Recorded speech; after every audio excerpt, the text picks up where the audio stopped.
Sachez que ce n'était absolument pas prévu que j'aille voir ce film donc de Mission Impossible Final Reckoning, avec mon accent toujours aussi éclaté. Mais évidemment, bonjour à toutes et à tous, je suis quand même très content de vous retrouver pour une nouvelle vidéo. Sachez que oui, donc comme je l'ai dit, ce n'était absolument pas prévu dans le sens où, bon voilà, la saga Mission Impossible, c'est une saga que j'apprécie, mais on va dire que je n'ai ni grandi avec, et j'ai pas d'affect particulier avec cette saga. Mais il y a de cela quelques jours, mes amis, notamment Kodiak et Mathis, que je remercie, m'ont dit « Frérot, on va voir le film, alors viens ».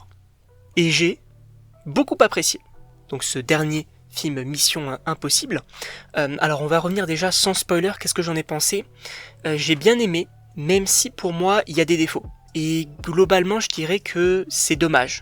Pour notamment un dernier film, j'aurais pu m'attendre peut-être à mieux. D'ailleurs je pense qu'à la fin de cette critique, je vais quand même un petit peu développer, on va dire, ce que j'aurais peut-être plus apprécié en tant que dernier film de la saga, peut-être une conclusion, ça aurait été plutôt sympa.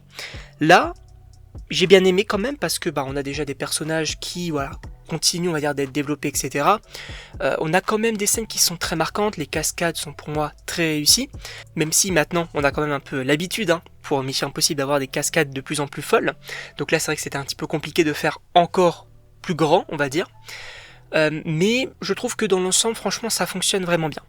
Là, maintenant, on va entrer dans une partie un petit peu plus spoiler. Déjà, concernant Ethan Hunt, donc le personnage principal, Tom Cruise, qu'est-ce que j'en ai pensé ? Comme je l'ai dit, moi, j'ai pas un affect particulier avec cette saga-là. J'avais découvert, du coup, tous les films avec ma maman, notamment, qui a les DVD. Et moi, mon préféré restera Fallout, que je trouve vraiment incroyable.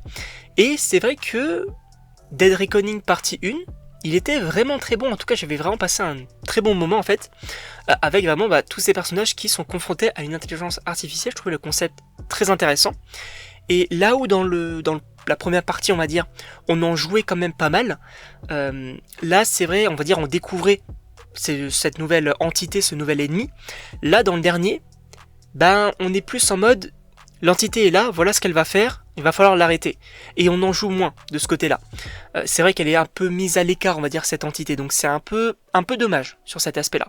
Mais par contre, Ethan Hunt, moi j'ai beaucoup aimé parce que c'est, on va dire, cette entité, c'est un petit peu son plus grand ennemi, entre gros guillemets.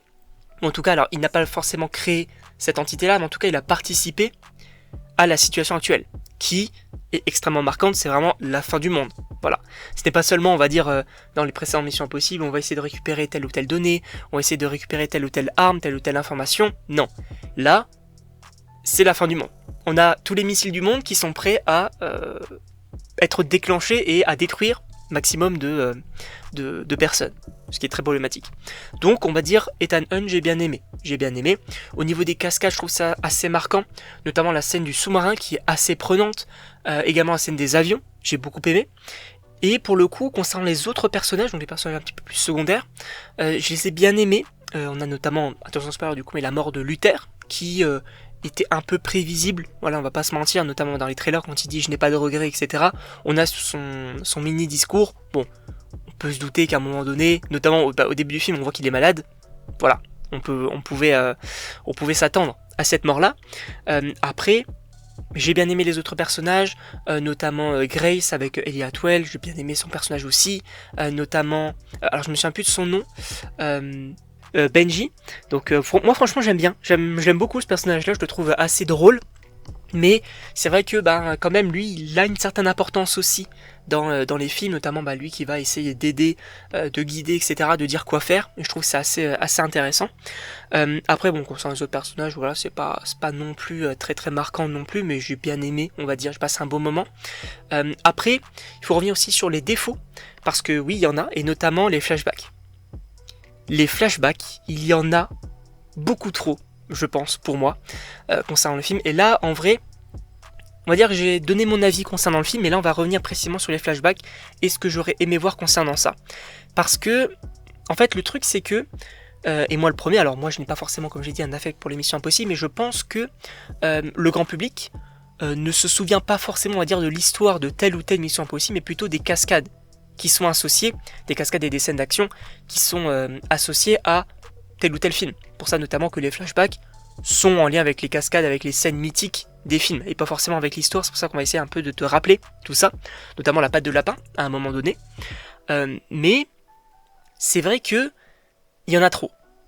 Et pour moi, c'est un problème parce qu'à un moment donné, ça m'a vraiment sorti du film, sachant que quand ils mettent les flashbacks, ils te réexpliquent les anciens films. En te disant, oui, tu te souviens, tu as dû faire ça avec la patte de lapin, et du coup ça a mené à ça, on essaie de recoller les morceaux. À un moment donné, on a un personnage qui va dire, oui, mais lui c'était mon père, et tu l'as tué, et donc voilà, enfin... Après, je comprends la volonté, hein.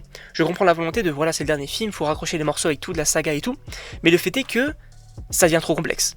Et ça aussi, ça peut être un petit défaut, c'est que le film est un peu complexe pour pas grand chose. Parce que oui, on va t'expliquer les choses parfois très simplement, et parfois, on va te rajouter des éléments, donc on a déjà l'intrigue principale du film, on va te rajouter les références aux anciens films, l'histoire secondaire, etc. C'est assez compliqué. C'est assez compliqué. Et c'est vrai que moi, ce que j'aurais aimé, c'est que on ait voilà, donc le film qui se explique un peu de manière assez simplifiée, comme d'ailleurs à la fin du film. Je trouve que c'est assez simplifié pour le coup, donc c'est plutôt cool. Et donc voilà, qu'on ait ce film-là, et qu'après, en générique de fin, tu ne fasses pas forcément de référence dans le film directement, ou en tout cas tu peux en faire, mais pas de flashback, et qu'à la fin tu nous fasses un bon générique avec voilà les scènes emblématiques de Mission Impossible, en montrant que voilà, là c'est fini, c'est le dernier. Personnellement, j'aurais peut-être plus apprécié ce côté-là. Donc voilà un petit peu donc, ce que j'ai pensé donc, de dernier film Mission Impossible Final Reckoning. J'espère donc que cette vidéo vous a plu. N'hésitez pas à me le dire dans les commentaires, à me dire également ce que vous avez pensé du film ou non, si vous avez apprécié ou non le film. Également donc à vous abonner. Et donc on se retrouve pour une prochaine vidéo.